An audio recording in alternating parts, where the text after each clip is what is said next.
자, 162페이지 이제 마무리로 접어들고 있습니다. 이제 경매의 종류와 특징도 공부하셨고 또 권리 분석까지 했습니다. 권리 분석했으면 뭐하러 갑니까? 경매 받으러 가야 되겠죠. 162페이지 상단에 경매 절차도가 있습니다. 거기 번호를 다셔야 됩니다. 자, 1번 경매 신청 및 경매 개시 결정. 자, 사실 번호는 1번 달았지만 당근이죠. 경매 신청부터 해야 뭐가 시작됩니다. 지금 왜 번호를 달아가는가 하면 그 번호를 쭉 달고 나면 그 순서대로 맞는 것을 찾으시오. 문제가 나옵니다, 이게. 그래서 양은 많지만 사실은 별거 아닙니다. 경매 신청 및 경매 개시 결정 옆에다가 당근 이래 적어놔야 돼. 당근.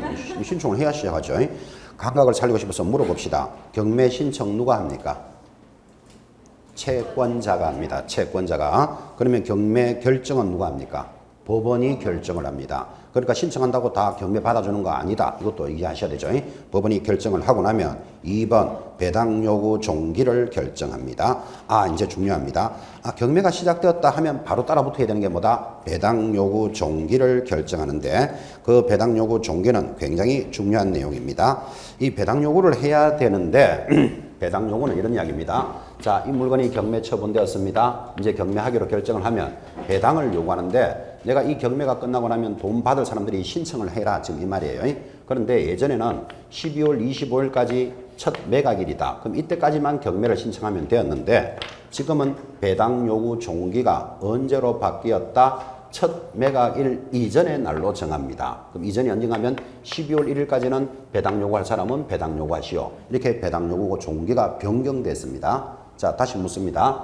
배당 요구 종기가 언제입니까? 첫 매각일 이전의 날로 정한다. 이렇게 기억하시라고요. 첫 매각일 이전의 배당 요구를 정합니다.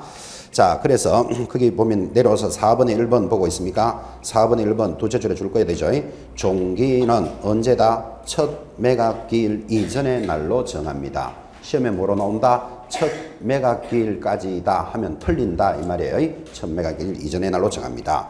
그리고 하단에 배당을 요구하지 않아도 되는 사람, 오른쪽에 배당 요구하는 사람이 나오는데 이거 크게 고민할 필요 없는 거. 여러분, 이 부동산이 경매되는데 1번 저당권 국민은행, 2번 저당권 말금고 등기부에 돼 있는 자들은 배당 요구할 필요 있다 없다?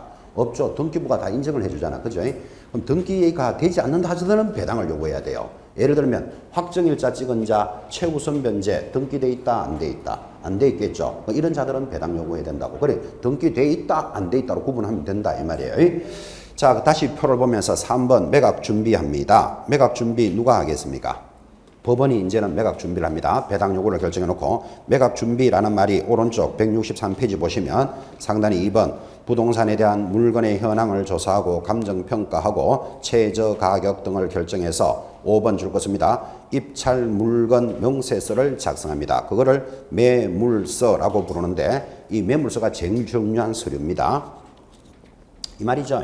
자, 이 물건을 경매하겠다고 결정하고 나면 배당 요구를 잡아놓고 결정해놓고 이제 이 물건을 조사를 한다니까요. 그래서 여러분 가끔 경매 정보지 이런 거 보면 뭐 사진도 찍어오고 지하철하고 몇 미터 거리에 있고 세입자는 있다 없다 이런 내용들이 나오죠.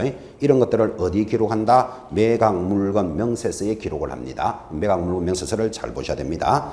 다시 표로 돌아가서 이제 4번 됩니까? 매각 및 매각 결정기일을 지정, 공고, 통지합니다. 날짜를 정한다 그 말이에요. 그래서 매각을 실시하는데 밑으로 내려가서 매각의 실시 앞에다가 5번 달아야 되죠. 그죠? 자, 매각을 실시했는데 아무도 사는 사람이 없습니다. 사는 사람이 없으면 뭐라 그런다? 유찰되었다. 찾았나요 지금?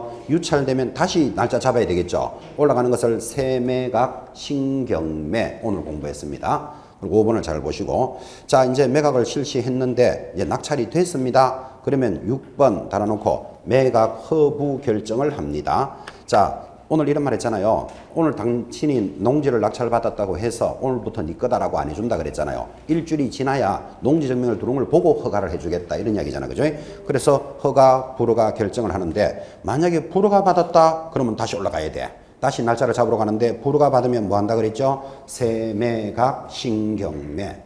보고 계십니까? 표가 그렇게 돼 있다 이 말이에요. 자, 그런데 6번에서 허가를 받았어. 받으면 왼쪽에 몇 번? 7번 대금을 납부하러 갑니다. 자, 허가를 받았으니까 대금을 납부하는데 대금 납부를 안 하는 자가 있다 그랬죠. 미납이 되면 다시 올라갑니다. 어디로 올라갑니까? 재매각. 다시 날짜를 지정공고 통지한다. 오늘 들었었죠, 그죠?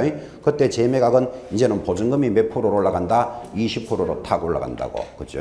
그렇게 소토리가 가고 있습니다.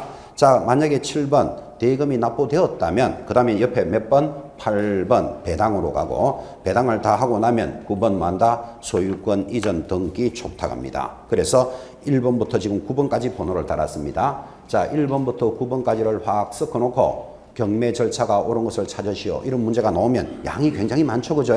아무리 많아도 여러분 기죽을 거 없다. 1번이 뭐다? 경매 신청. 경매 신청하고 나면 제일 먼저 해야 될 게 배당 요구 종기가 중요합니다. 그거. 1번, 2번을 딱 잡고 나면 마지막에는 뭡니까? 배당하고 소유권 이전하는 건 8번, 9번은 상식이에요, 사실은. 그 8번, 9번은 9번, 8번을 바꾸면 여러분 찾아낼 줄 알아야 되잖아요. 이런 거죠. 그렇게 해서 1번부터 9번까지 절차를 보셨습니다. 자, 그때 이제 이런 절차로 가는데 163페이지 오른쪽 제일 하단 이때 매각을 하러 갈 때는 보증금을 제출합니다. 그때 보증금이 얼마입니까? 최저 매각 가격의 10분의 1. 이건 뭐 시험에 거의 매년 나왔습니다. 최저 매각 가격의 10분의 1. 다시 동그라미 딱 해놓고. 자, 이제 넘어가면 재매각, 세매각은 지금 수업 다 했습니다. 여러분 체크해 놓으시고. 쭉 내려가면 164페이지 4번에 매각 결정 절차에 있어서 줄 것입니다. 매각 허가 불허가에 대한 즉시 항고를 할 수 있는데 항고를 할 때는 동그라미 1번 매각 허가 결정에 대한 항고를 하고자 하는 모든 사람은 보정으로 줄 것입니다. 매각 대금의 10분의 1. 또 이게 중요하죠. 자, 이런 이야기를 합니다. 자, 이 물건을 경매 정pon에서 이제 1억 3천에 낙찰을 받았습니다. 뭐 보증금 이 사람 1,000만 원 냈겠죠. 자, 내고 낙찰을 받았으면 허가도 받았습니다. 허가를 받았으면 이제 대금을 납부하면 끝나는데 이 사람이 허가를 받는데 나 이의가 있다. 그걸 이의를 제기할 수 있습니다. 이의 제기하는 것을 뭐라 그런다? 항고한다. 이렇게 이야기합니다. 자, 그래서 이의를 제기할 수 있는 항고 제도가 있으니까 예전에 경매를 해보면 지나개나 항고를 합니다. 지나개나 항고를 해가지고 법원이 그 많은 서류들을 다시 심사하고 관리하는 게 너무 힘들더라고요. 시간만 자꾸 뺏기고. 그래서 항고를 했는데 이유가 없다. 이유 없다를 뭐라 그런다? 기각되었다. 아, 이거부터 해야 되겠다. 항고를 할 때는 지나개나 들어오니까 항고를 할 때는 공탁금을 걸어야 한다. 공탁금 제도가 도입이 됩니다. 그때 공탁금은 얼마다? 매각 대금의 몇 프로다? 10%를 공탁해야 돼. 자, 그러면 이 금액이 1억 3천에 낙찰이 됐다면 얼마 걸어놓고 이의 제기해야 된다. 1억 3천이니까 1,300만 원 걸어놓고 이의를 제기합니다. 공탁금 제도가 딱 도입되니까 전국의 항고 건수가 70%가 싹 없어집니다. 그래서 권리를 더 신속하게 정리하겠다 이 취지에. 자, 아까 보증금은 얼마였죠? 최저 매각 가격의 10%. 지금 여기 항고 공탁금은 얼마다? 매각 대금의 10%입니다. 1,300만 원 없으면 이의 제기 못합니다. 자, 그러면 이의를 제기했는데 이유 없다. 이유 없다를 뭐라 그런다? 기각이 되었다. 그러면 이 항고 보증금은 어떻게 됩니까? 몰수됩니다. 아주 무섭게 걸어놨죠. 그죠? 자, 그러면 항고 보증금 1,300만 원을 몰수한다. 그러니까 함부로 이의 제기한다, 안 한다? 안 한다고. 그죠? 그런데 몰수라는 말은 여러분한테 세게 수업하는 거고, 몰수는 채무자, 소유자들은 몰수시킵니다. 채무자, 소유자는 몰수시키지만 나머지 사람들은 돈은 돌려줍니다. 반환, 기타 권리자들은. 그래서 기타 권리자들은 반환을 해주지만 일단 여러분한테는 이거 몰수된다. 이거부터 크게 강조해서 수업을 합니다. 자, 기타 권리자들은 채무자, 소유자 아닌 사람이 기각이 되었다. 그럼 돈은 돌려주는데 그때 1,300만 원이라는 10%도 다는 안 돌려주고 한 달 동안 보관한 보관료를 떼고 돌려줍니다. 그래서 법원이 약간 도둑놈 기질이 있습니다. 여러분 1,300만 원을 은행에 넣어놓으면 뭐 한 달에 이자가 몇 푼부터도 붙을 건데 이자는 고사하고 보관한 경비를 떼고 줍니다. 보관한 경비는 연 21%로 공제합니다. 연 21%니까 뭐 그래도 한 달 정도 해봐야 한 몇십만 원 정도 될 겁니다. 어쨌든 100%는 돌려주지 않는다는 건 이해해 놓으셔야 된다고요. 그래서 기타 권리자들은 반환을 해주지만 채무자, 소유자 것은 몰수한다. 몰수를 강조하고 있고. 자, 그러면 참고로 1,300만 원을 공탁하고 기각이 돼버리면 몰수된다 그랬잖아요. 몰수된 1,300만 원은 누가 가져갈까요? 1번 대통령이, 2번 대법원장이, 3번 배당재단에 답은 배당재단입니다. 지금 이게 1억 3천에 낙찰됐다 그랬죠. 1억 3천에다가 몰수된 1,300만 원을 더 붙여서 1억 4,300 가지고 배당을 해주게 됩니다. 어차피 몰수된 것도 무슨 값이다? 물건에 대한 값이잖아. 그죠? 그래서 배당재단으로 들어갑니다. 그러니까 이런 몰수되는 금액이 많다면 의외의 결과가 생길 수도 있죠.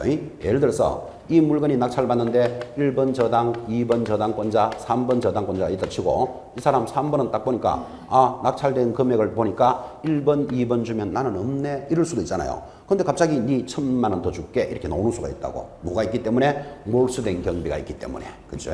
이런 수도 생길 수도 있겠죠. 또 몰수되는 게 아까 더 있었죠. 낙찰되었다가 한 달 뒤에 대금을 납부하지 않으면 재경매가 일어나는데 재경매할 때 그때 돌았던 보증금도 몰수됩니다. 내주지 않습니다. 그런 것들이 전부 물건에 대한 값으로 붙어 있다고. 이해하시겠죠? 그죠? 낙찰된 금액보다 몰수 금액이 많아지니까 나는 배당이 안 될 줄 알았는데 의외로 배당이 되는 사람도 있을 수도 있습니다. 배당재단에 편입한다. 자, 그래서 매각대금의 10% 체크해 놓으셨습니다. 자, 쭉 내려가면 5번 대금이 납부되는데 5번 대금 납부에서 제일 중요한 거 옆에 줄자 꺼야 되죠. 대금이 납부되면 뭐다? 소유권은 취득한 것으로 본다. 이거 동그라미 딱 체크해 놓으시고 여러분 시험에서 이전 등기가 되면 소유권을 취득한 것으로 본다. 그러면 틀려요. 대금이 납부되면 소유권은 취득한 것으로 보는데 동그라미 1번 이때 매각 허가 결정이 확정되면 법원은 대금의 지급 뭐를 정합니까? 기한을 정합니다. 기한의 동그라미 옆에다가 기일 하면 X, 기한을 정하여 이를 매수인에게 통지하고 매수인은 대금 지급 기한까지 언제든지 매각 대금을 납부할 수 있습니다. 6번 배당 절차 도로입니다. 참고로 보시면 되고 이제 7번 부동산의 인도 명령인데 인도 명령의 밑줄을 닦았습니다. 대금 납부 후 몇 개월 내로 신청해야 된다? 6개월 내로 신청해야 됩니다. 자, 이때 재밌는 것 인도 명령의 상대방은 줄 것입니다. 채무자, 채무자의 일반 성계인, 소유자, 압류 효력이 발생된 후에 점유를 개시한 제3자는 매수인에게 대항할 수 없는 권한을 가진 자가 포함됩니다. 이게 인도 명령 상대방이라 그랬습니다. 자, 그때 판례에 동그라미 놓고 유치권의 성립 요건인 유치권자의 경우에는 직접 점유이든 간접 점유이든 관계없지만 유치권자는 채무자의 승낙이 없는 이상 그 목적물을 타인에게 임대할 수 있는 처분 권한은 없는데 유치권자가 그러한 임대 행위는 소유자의 처분 권한을 침해한 것으로 보아 소유자에게 그 임차인의 점유는 낙찰자에게 대항할 수 있는 권한에 기한 것이라고 볼 수 없다. 없다 줄 거 놓고 거기 유치권자 동그라미 딱 해놓고 명도 이렇게 좀 적어 놓으시기 바랍니다. 명도. 중간에 유치권자 있죠, 그죠? 동그라미 해놓고 명도. 자, 이제 그게 좀 복잡한 판례가 들어갔지만 내용은 이 내용입니다. 자, 경매의 마지막 절차입니다. 자, 내가 대금도 다 납부했습니다. 이제 이 제기도 다 끝났고 그럼 소유권 이전 등기도 촉탁을 받았으면 이제 이 부동산은 내 것이 되었잖아요. 소유권 이전 등기도 됐습니다. 내 것이 되어서 이 부동산에 가보니까 임차인이 점유자가 두 사람이 있습니다. 자, 여러분은 내가 낙찰을 받았고 대금도 다 납부했는데 두 사람의 점유자가 있으면 뭐라고 이야기하겠습니까? 여러분들은 1번 그동안에 마음고생 많았으니까 푹 쉬세요 이렇게 말한다. 2번 내가 새로운 주인이니까 내하고 새로 계약을 하든지 아니면 나가주세요 한다. 답이 몇 번? 2번일 가능성이 높죠. 그럼 좀 나가주세요 하면 이 사람들이 네 하고 나갈까요? 안 나갈까요?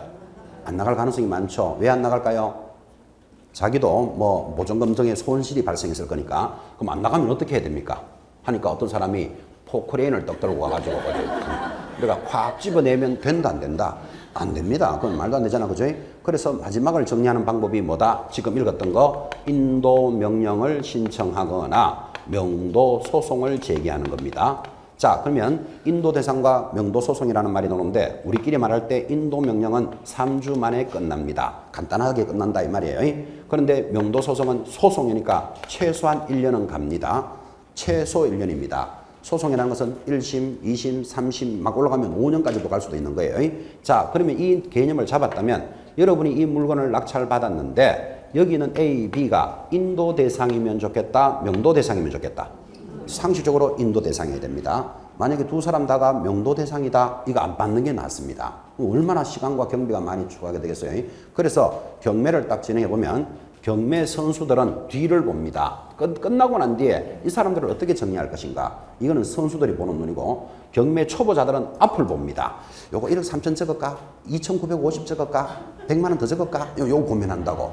그래서 앞에 거를 고민하는 사람은 초보입니다. 선수들은 뒤를 고민합니다. 뒤를. 아무리 싸게 받아도 이게 명도냐 인도냐부터 먼저 구분해야 된다니까요. 자, 그러면 여러분이 알아야 될 거. 그럼 여기 있는 사람이 누구는 인도 대상이고 누구는 명도 대상이냐. 지금 이런 문제가 생겼잖아. 그죠? 그래서 지금 줄 쫙 껐잖아요. 첫째, 여기 있는 사람이 채무자거나 소유자다. 그럼 이 사람들 자기들 때문에 경매가 일어났거든. 그리고 그에 관련된 일반 승계인 또는 대항력이 없는 자는 인도 대상이다. 이랬단 말이에요. 그 대항력이라는 말은 이겁니다. 이 경매가 12월 25일 경매가 일어나는데 경매되기 전에 들어온 사람이 있겠죠. 경매되기 전에 들어온 사람은 경매하는 줄 알았다 몰랐다. 모르고 들어온 사람들은 대항력이 있는 자예요. 그런데 경매되는 거 보고 들어온 자가 있다. 이건 경매되는 거 보고 들어왔으니까 대항력이 없잖아요. 뭐 대항력이 없는 자들은 뭐다? 인도 명령 대상자다. 그런 뜻이에요. 자, 그러면 명도소송 대상자는 누굽니까? 하고 물으면 여러분들은 뭐라고 불러야 된다? 대항력 있는 자다. 이렇게 대답해야 되죠. 대항력 있는 자인데 요 대항력 있는 자가 대표적으로 누구다? 유치권자다. 그런 뜻입니다. 그래서 여러분들 그 유치권에다가 명도라고 적으라는 이유는 그거였습니다. 그리고 그 밑에 판례는 이겁니다. 유치권자는 대항할 수는 있지만 그 물건을 유치하면서 마음대로 세주고 이럴 수는 없다. 처분할 권한은 없다. 그게 판례였습니다. 그건 가볍게 읽으시면 되고. 그 다음 또 중요한 것. 이런 인도 대상자, 이 사람들이라도 얼마 내로 해야 된다? 6개월 내로 인도 신청을 해야 돼. 6개월이 넘어버리면 명도 대상이에요. 그래서 인도와 명도 대상을 구분하셨고, 거기 7번에 보시면 부동산 인도 명령 제목 옆에다 줄 거야 되죠. 대금 납부 후 얼마 내로 신청해야 된다? 6개월 내로 신청한다. 그 인도 명령은 6개월 내로인데 그럼 6개월이 넘었으면 어떻게 된다? 명도해야 된다. 그 말이에요. 그게. 자, 그렇게 해서 인도도 보셨고 이제 내려가면 민사집행법상 부동산 경매 관련 규정인데 이거는 제목이 시험에 나옵니다. 첫 번째, 여러분 경매를 아까 절차를 보시니까 1번 경매 신청한다. 그러면 경매 결정 등기한다 이래 나갔잖아요. 그러면 경매를 신청할 때는 등기되어 있는 물건이어야 된다. 등기 안 된 걸 할 수 있다. 등기 안 돼 있는 물건은 경매를 못 했어요. 예전에. 이해하시겠습니까? 왜냐면 거기다가 경매하겠다고 등기가 들어가야 되는데 등기가 되어 있는 게 제일 먼저 하는 등기가 뭐지요? 소유권 보존 등기잖아요. 그 소유권 등기가 돼 있어야만 경매가 진행되니까 악덕 채무자들이 자기 상가면서 등기를 안 해요. 왜 등기 안 한다? 경매 들어올까 봐. 그죠? 그래서 법을 개정했어요. 뭐라고? 미등기 건물도 집행할 수 있다. 이거 알아야 된다고. 제목이 줄 닦았습니다. 그래서 미등기 건물도 등기관이 등기를 시켜놓고 경매할 수 있도록 법이 바뀌었습니다. 그래서 미등기 건물도 경매할 수 있다. 내려가면 2번 배당 요구 종기가 변경되었다. 이거 아까 설명해 주셨죠? 배당 요구 종기는 언제라 그랬죠? 셋째 줄에 배당 요구 종기를 첫 매각일 이전의 날로 정한다. 이렇게 바뀌었다고 아까 강조했고 3번 기간 입찰제가 도입이 되었습니다. 자, 기간 입찰제의 동그라미 옆에 호가제 기일 입찰제 동그라미 그리고 기간 입찰제 동그라미 하면 3개네요. 자, 그러면 경매하는 방법이 개정이 됐어요. 첫 번째 호가 경매가 있다. 호가 경매 그리고 기일 입찰이 있다. 그리고 지금 뭐가 도입되었다? 기간 입찰제가 도입되었다. 그 기간 입찰제 잘 보셔야 됩니다. 자, 이런 뜻입니다. 경매를 할 때, 그죠? 여러분, 제일 많이 있는 경매가 뭔가 하면 12월 25일 경매합니다. 이거를 뭐라 그런다? 기일을 정해서 하는 거예요. 지금 현장에 가면 전부 다 이렇게 해요. 기일 입찰이 제일 많은데, 호가 경매 제도가 도입됩니다. 호가 할 때 호자가 부를 호자입니다. 그리고 가격을 불러가면서 하는 경매인데, 호가 경매는 이런 거겠죠? 자, 이게 감정가가 1억입니다. 자, 사고 싶은 사람 가격을 부르시오. 그런다고. 그럼 앞에 있는 사람이 1억 1천, 1억 2천, 1억 3천 더 없습니까? 1억 3천에 낙찰. 이렇게 가는 것을 뭐라 그런다? 호가 경매라 그럽니다. 자, 그러면 가격을 불러가면서 경매를 하니까 좋은 점이 뭐겠습니까? 바로 결정난다. 얼마에 결정됐다는 게 바로 나옵니다. 지금 기일 입찰을 하면 보증금을 봉투에 넣어가지고 다 받아가지고 뜯어가지고 누가 1등인지 2등인지를 확인해야 되잖아. 그죠? 근데 호가 경매를 하면 그 자리에서 바로바로 결정되는 거예요. 얼마에 누가 더 얻네? 이걸 바로 알잖아요. 신속하고 빠르게 간다라는 점은 좋은 점인데 나쁜 점이 더 많아요. 짜고 거래하는 수가 생겨요. 예를 들면 자, 이게 1억인데 부르세요 하니까 앞에서 1억 1천, 1억 뭐 1,500, 1억 2천 부르겠죠. 근데 1억 500 딱 불렀는데 뒤에 깍둑하게 생긴 사람 있잖아요. 까만 양복 입고 6명이 쫙 일어나가지고 1억 500 하고 뒤로 쫙 돌아보면 여러분이 1억 1000에 부를 수 있다 없다? 못 부르는 수가 생기잖아요. 그래도 불러도 되기는 되지만은 그러면 법 이상 부르는 사람이 없으니까 1억 500에 낙찰되었어. 이렇게 가니까 가격을 조작하고 이렇게 경우가 너무 많더라고. 그래서 호가 경매는 예전에 있다가 폐지를 됐어요. 너무 나쁜 점이 더 많아가지고. 근데 이게 지금 살아 돌았어요. 그래서 지금은 경매 제도에는 뭐가 있다? 호가 경매가 있다. 이거 기억하라고 좀 체크한 거예요. 근데 현장에서는 잘 한다, 안 한다? 안 해요. 했다 그러면 전부 다 뭐 한다? 기일 입찰을 해요. 그죠? 그런데 이번에는 기간 입찰이 도입됐다고. 기간이라는 말은 12월 25일 경매를 하는데 기간을 주고 하는 거예요. 12월 1일부터 12월 15일까지 응찰하는 기간을 주고 하는 게 기간 입찰제인데 이렇게 하면 좋은 점이 뭘까요? 교재에는 있습니다. 교재는 있는데 이런 내용입니다. 여러분 이 물건이 제주도에 있는 좋은 물건입니다. 요새 제주도 땅 인기도 있는데 그럼 제주도에 있는 땅을 꼭 사고 싶어서 경매에 나왔어요. 그러면 그 물건을 하나 받고 싶으면 기일 입찰이면 이날 제주도에 안 가면 못 받잖아요. 그죠? 근데 기간 입찰을 딱 하면 이 기간 동안 보증금을 편지로 보내놓고 이 날짜에 뚜껑을 열어서 그 사람이 낙찰받게 해주니까 기간 입찰제를 하면 멀리 있는 사람도 쉽게 응찰할 수 있다. 이런 좋은 점이 생기잖아요. 그죠? 그래서 우리 민사집행법은 뭐가 도입됐다? 기간 입찰제도 도입이 됐습니다. 그래서 이것도 진행도 하고 있습니다. 그래서 이게 이렇게 해보니까 좋다, 나쁘다를 한 판단하기 위해서 일부 법원에서는 시험적으로 기간 입찰제도 하고 있습니다. 그래서 세 가지 방법이 있다는 건 기억해 놓으셔야 됩니다. 5번도 아까 수업했습니다. 제목이 죽었습니다. 매각 허가 결정에 대해서 항고할 때는 공탁금을 걸어라 라는 제도가 도입되었다. 5번의 첫째 줄, 매각 허가 결정에 대해서 항고를 제기하는 모든 항고인은 항고할 때 얼마 내야 된다? 낙찰대금의 10%. 아까 매각대금이라고 그랬죠? 매각대금의 10%를 공탁금으로 걸어야 되고 그때 채무자 소유자는 보증금을 반환받지 못한다. 반환받지 못한다가 뭐다? 몰수된다. 그럼 다른 사람들은 뭐 해준다? 반환은 해준다. 아까 수업했던 게 정리됐고 6번 인도명령 대상이 확대됐습니다. 자, 하단에 보면 인도명령 대상을 권한이 없는 모든 점유자로 하였다. 그래서 대항할 수 없는 자들은 전부 다 뭐다? 인도명령 대상이다. 그렇게 확대되었습니다. 7번 매각대금 지급 기한제가 도입되었다. 기한제에 동그라미 놓고 아까도 수업 잠깐 했지만 기일제 하면 X다 표시해 놓으셔야 돼요. 그래서 기한제가 뭐냐 하면 방금 이야기했잖아요. 대금을 납부하면 소유권은 이전된 것으로 본다. 기한제가 도입되었다. 아주 7가지 정도가 민사집행법 개정사항이니까 제목 정도를 잘 보시는 게 중요합니다. 자, 그 다음에 2절 자산관리공사 공매가 돌았고 아까 잠깐 이야기했죠. 공매는 지금 현재 10년 동안은 출제가 안 됐습니다. 그래서 공매 가볍게 참고로 읽으시기 바랍니다. 자, 그 다음 169페이지로 가면 이제 오늘 수업의 마무리로서 매수신청 대리로 접어듭니다. 자, 이 매수신청 대리도 한 문제가 무조건 나오는데 매수신청 또는 대리 행위는 대법원 규칙에 따라서 일어납니다. 대법원 규칙. 자, 대법원 규칙에 따라서 일어나니까 우리 중개사법은 아니지만 또 한 문제거리가 더 늘어나서 시험 범위도 자꾸 넓어지고 있습니다. 자, 이 내용은 이렇게 이해합니다.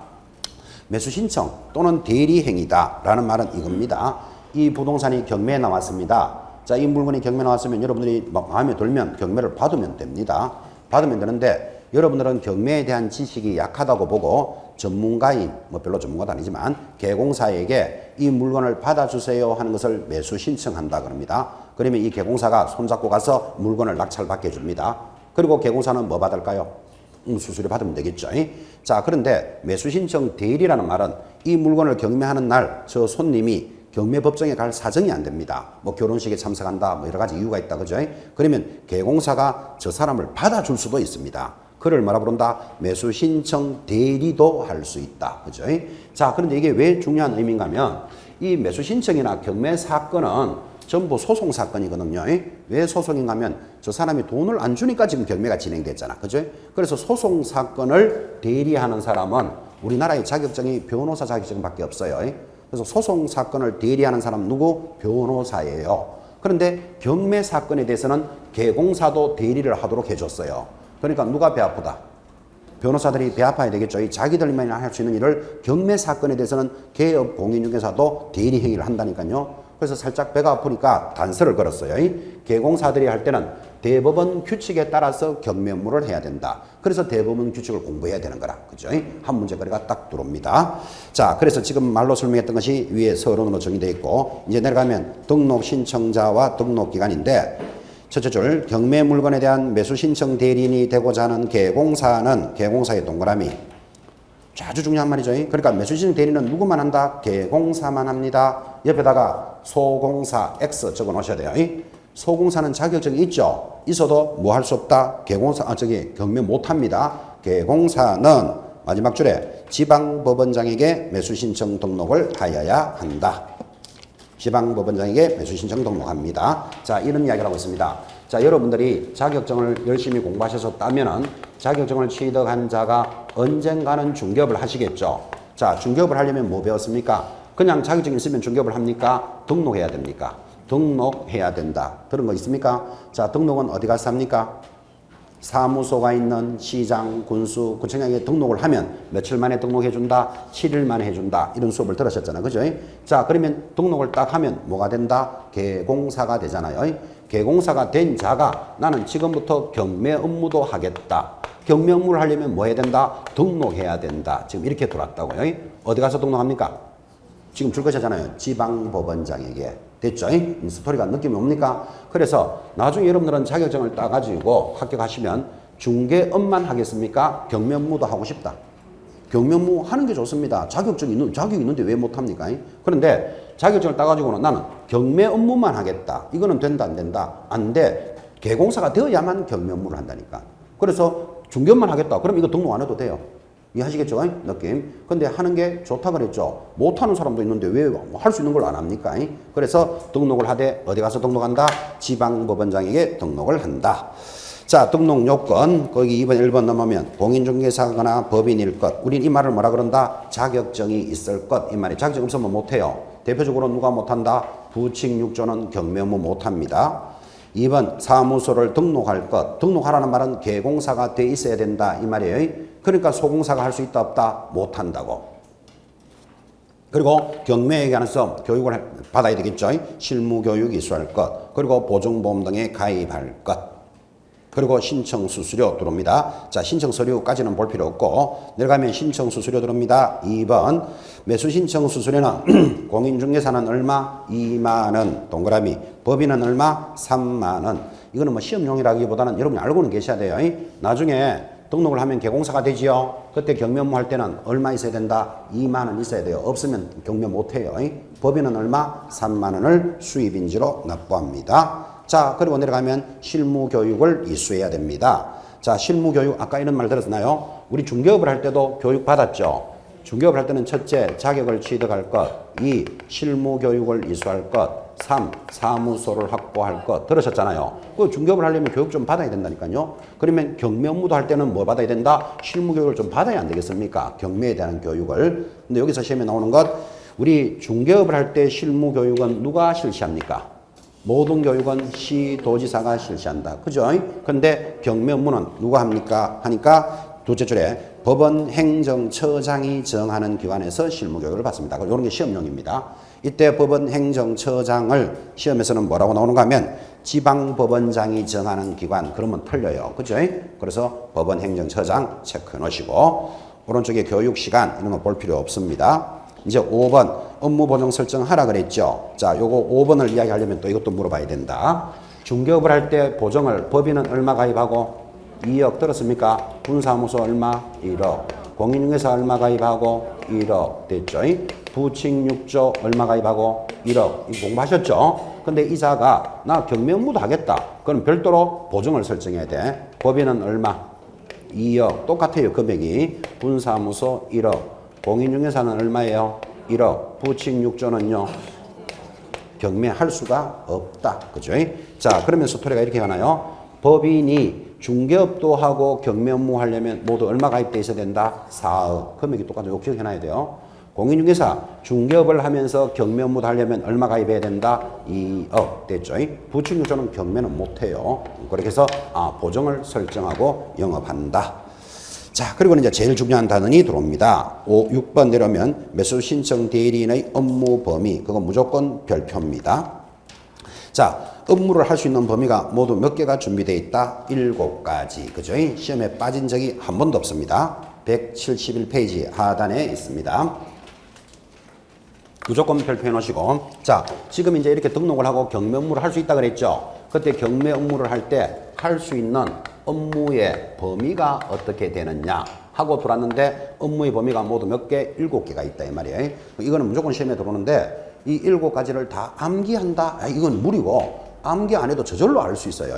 왜? 경매의 성질을 알면 저절로 안다니까요. 경매라는 게 이런 거잖아요. 지금 계속 수업했지만 제일 먼저 물건이 경매 나왔다. 감정평가사가 감정가가 1억입니다. 감정가부터 잡는다 그랬잖아요. 왜? 1억 이상 적어내는 사람한테 팔겠다 이 말이거든. 그죠? 자, 그때 감정가를 다른 말로 뭐라 부른다? 최저 매각가다 그랬잖아요. 자, 그럼 이게 경매의 성질이니까 해줄 수 있는 범위 1번 딱 보시면 매수 신청 보증을 제공할 수 있다. 보증 제공해 줄 딱 것입니다. 첫 번째 할 수 있는 거 보증 제공할 수 있다. 지금 이게 제가 적기는 적었지만 그죠? 당근입니다. 한번 보세요. 저 의뢰인이 경매 물건을 이걸 받아주세요 하는 걸 매수 신청이라 그랬잖아요. 그러면 개공사가 알았어. 얼마에 받아줄까요? 하고 서로 의논하겠죠. 그래서 우리가 1억 3천에 사고 싶다. 이를 매수 신청한다 그랬잖아요. 매수 신청할 때는 말로만 한다. 보증금 내야 된다. 보증금 내야 돼. 얼마?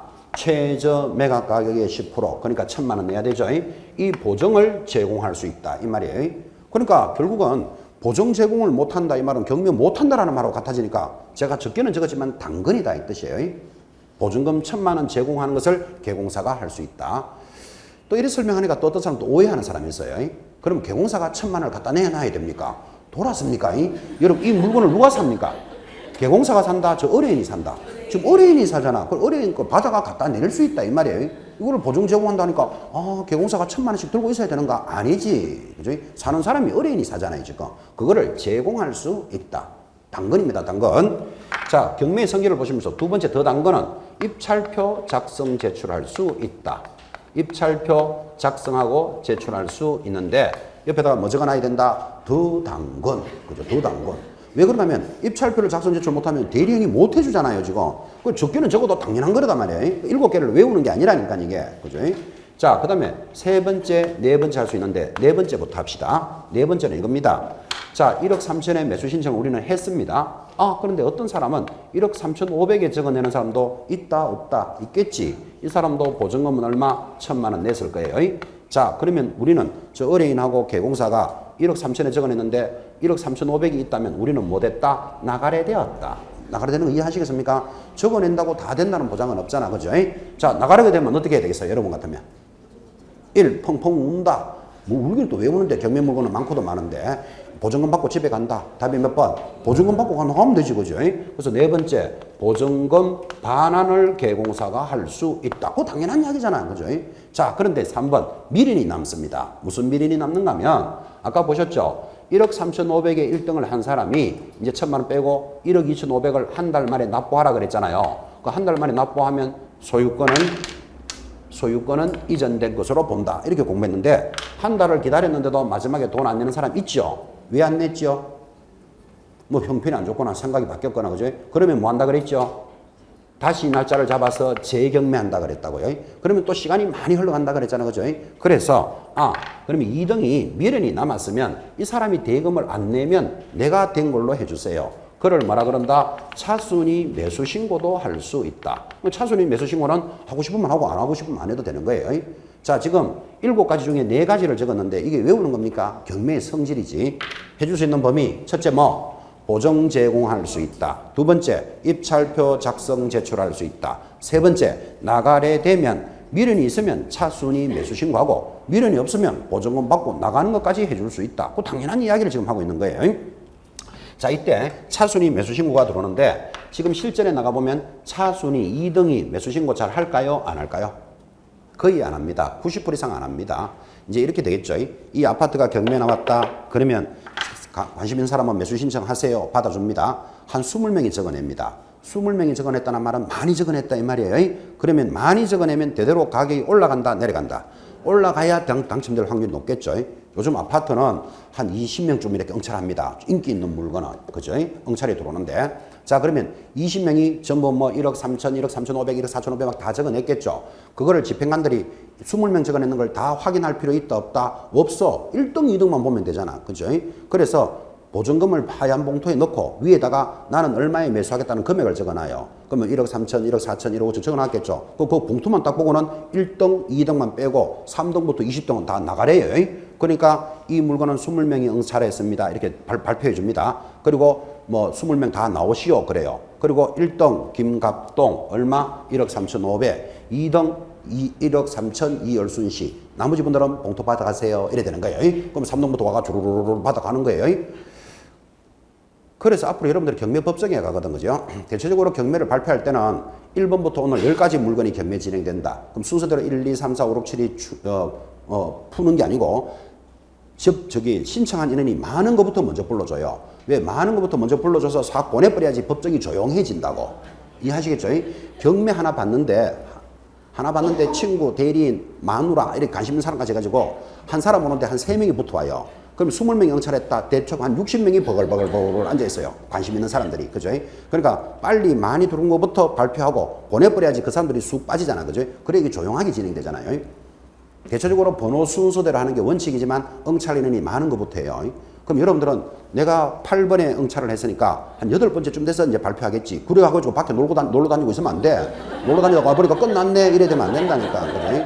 그걸 신청해놓고는 딱 바로 있어야 돼요. 이따가 이제 많은 것부터 나가요. 그럼 이제 1등, 2등만 남았겠죠. 1등, 2등 남았는데 2등한테 물어본다고. 당신 혹시 이 사람이 안 내면 하는 차순위 신고하랍니까? 이렇게 물어본다니까요. 그런데 90%는 안 한다 그랬잖아요. 왜 안 한다? 해봤자 1등이 안 낼 일이 잘 없거든. 그죠? 근데 가끔은 있어요. 왜 그러면 이 사람이 1억 3천에 적어냈는데 이거 1억 3천 이상 적어내면 이건 무조건 손해라. 근데 1억 3,500에 적어내는 사람이 있네. 그럼 이 사람이 계산을 잘못했거나 권리 분석을 잘못했으니까 안 낼 가능성이 있다고. 그럴 때 나 매수 신청하겠소 하면 차순위 매수 신고부터 가는 거예요. 그럼 이 사람은 보증금 돌려준다 안 돌려준다? 안 돌려주겠지. 한 달 동안 기다려 봐야 되잖아. 그죠? 근데 이 사람이 냈다? 그러면 꽝 된 거예요. 그럼 받아서 가야 돼. 한 달 뒤에. 그죠? 그래서 차순위 신고해가지고 보증금이 묶이는 것보다는 차라리 받아가지고 다른 물건 받는 게 더 효과적이거든. 그래서 차순위는 잘 안 들어온다 이 말이에요. 그러니까 이런 걸 보면 여러분들은 그죠? 모의 경매도 진행해 볼 수 있죠. 여러분 이제 수업이 다 끝나고 10월달 조용해지거든. 법정에서 경매를 한번 받아볼까? 관심이 있거든. 가서 막 이 아파트 1억 3,500 막 적어내면 안 되고 저거 얼마에 낙찰될까? 나는 한 1억 2천 적어볼까? 3천 적어볼까? 저 상가를 5억인데 4억 4천에 적어볼까를 혼자 연습을 좀 해봐야 돼. 그죠? 연습하는데 돈 든다 안 든다? 절대로 안 들어요. 조심해야 될 일이 있지만 5억짜리 부동산이다. 그러면 이게 보통 5억 5천, 6억, 7억, 8억이 낙찰되겠죠. 그죠?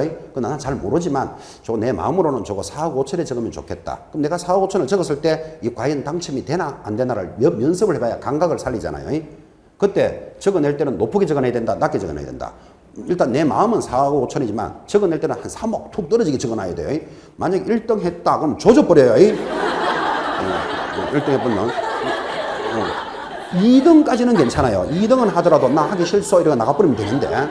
그러니까 이제 1등, 2등이 남았는데 1등 보증금만 확인하는 거예요. 왜 그러면 나가려 있는 사람들은 보증금 확인할 필요 없잖아요. 그 돈 천몇백만 원을 다 헤아리는 것도 보통 일 아니에요. 그게. 그죠?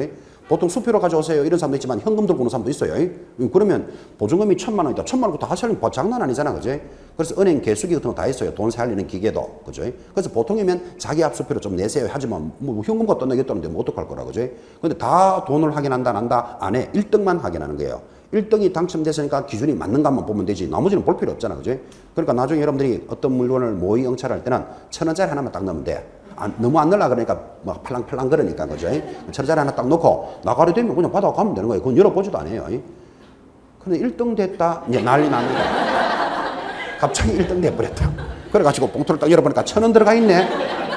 그러면 집행관이 장난하나 이래 됩니다. 장난하나는 재미고 법정 모독죄로 그날 구속될 수도 있습니다.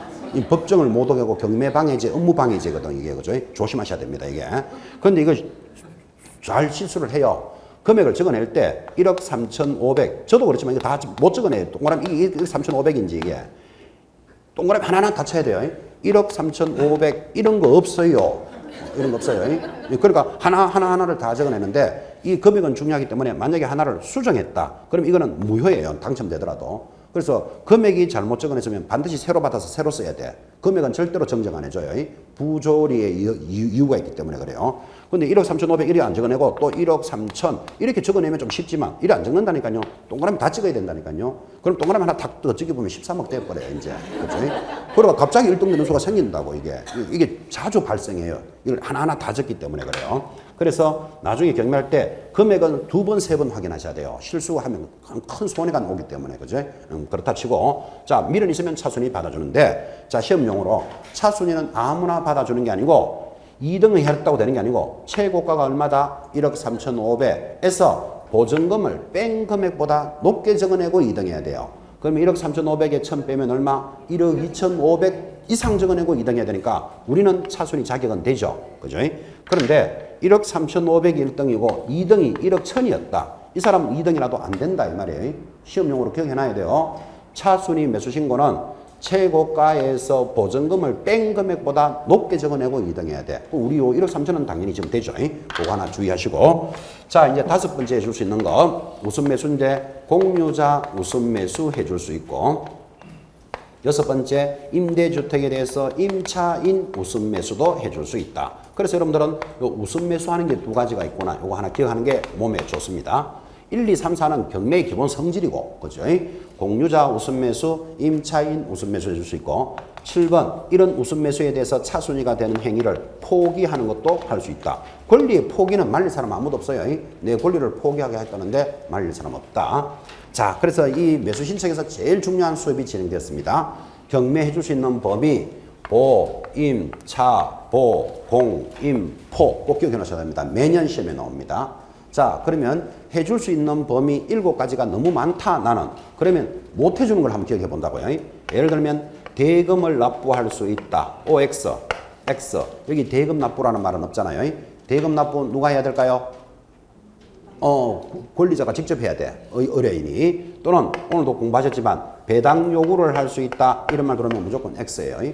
제일 중요한 게 시험에 나오는 게 인도, 명도, 소송을 개공사가 해줄 수 있다.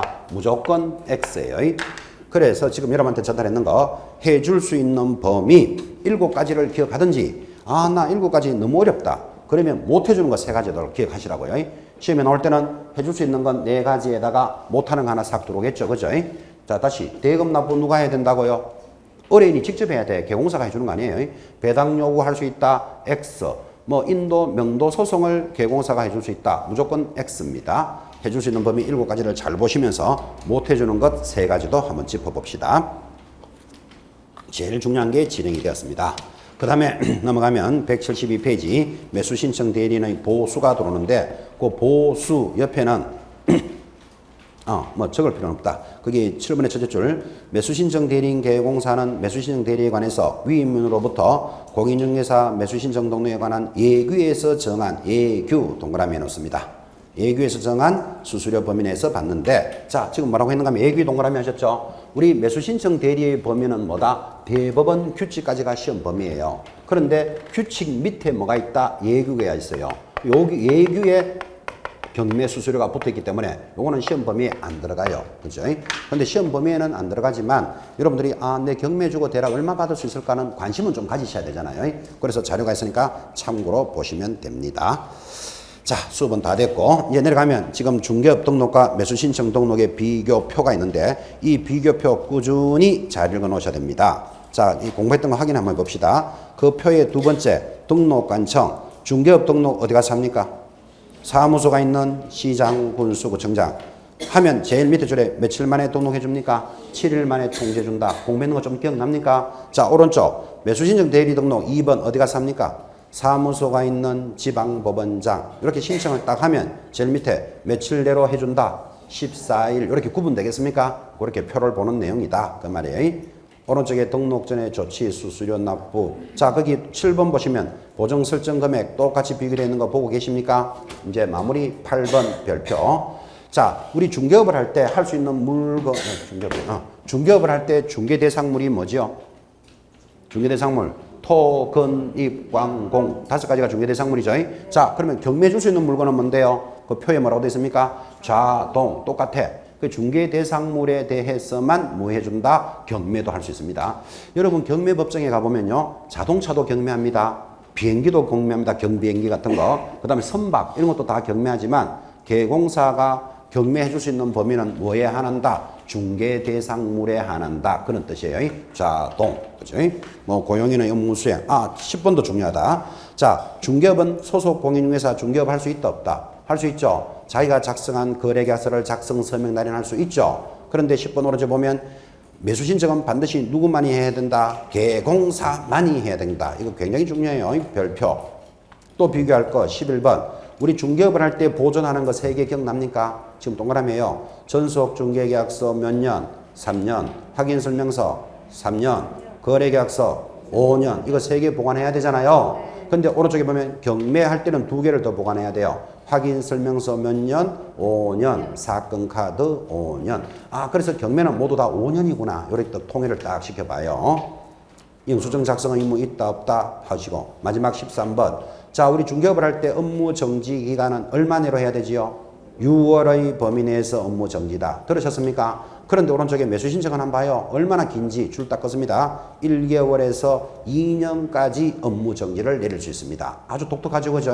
그거 하나 짚으시고 제일 밑에 줄에 자, 중개업을 할 때는 처분 사실을 표기할 의무 있다 없다? 없다. 그런데 거기 매수 신청은 처분 사실을 표기할 의무 있다. 그러니까 이거 중요하다 이 말이에요. 이것도 이렇게 수업한 바가 있죠.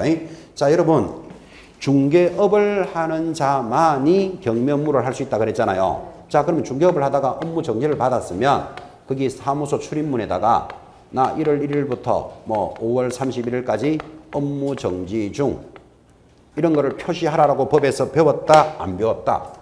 안 배웠어요. 우리 중개업을 하다가 업무 정지 받으면 언제까지 업무 정지 중이라고 표시할 필요 없어요. 이해하시겠죠? 그런데 예전에는 있었어요. 예전에 법에 있었는데 왜 이게 없어지는가 하면 1월 1일부터 5월 30일까지 업무 정지라고 붙이라 그러니까 개공사들이 말도 안 듣는 거예요. 1월 1일부터 여름 휴가 중 이러고 가는 거예요. 1월달에 어디로 여름 휴가 갔는지는 모르겠는데 또는 내부 수리 중 이러고 가버리는 거라. 그죠? 왜 이렇게 적는지 아시겠죠? 좀 쪽팔리니까. 그죠? 그래서 이렇게 워낙 말을 안 하니까 그래 하지 마라. 중개사법에서는. 그죠? 근데 중개 업무를 하던 자가 경매 업무를 하다가 업무 정지를 받으면 1월 1일부터 5월 31일까지 매수 신청은 업무 정지 중을 표시하라고 돼 있다고. 그 차이점이라고요. 이런 것들을 그 도표를 보시면서 이렇게 차이 나는 것들을 잘 이렇게 보시기 바랍니다. 하고 넘어가니까 금지 행위 이런 게 들어옵니다. 등록 취소, 뭐 개시할 거, 수수료 실비. 수수료 실비는 크게 안 보셔도 됩니다. 수수료 실비는 이제 중개 수수료야 당연히 시험에 관련되지만 오른쪽에 경매 수수료는 예규에서 정한다 그랬잖아, 그죠? 그래서 비교하는 도표가 연결이 되었습니다. 그래서 마무리했습니다.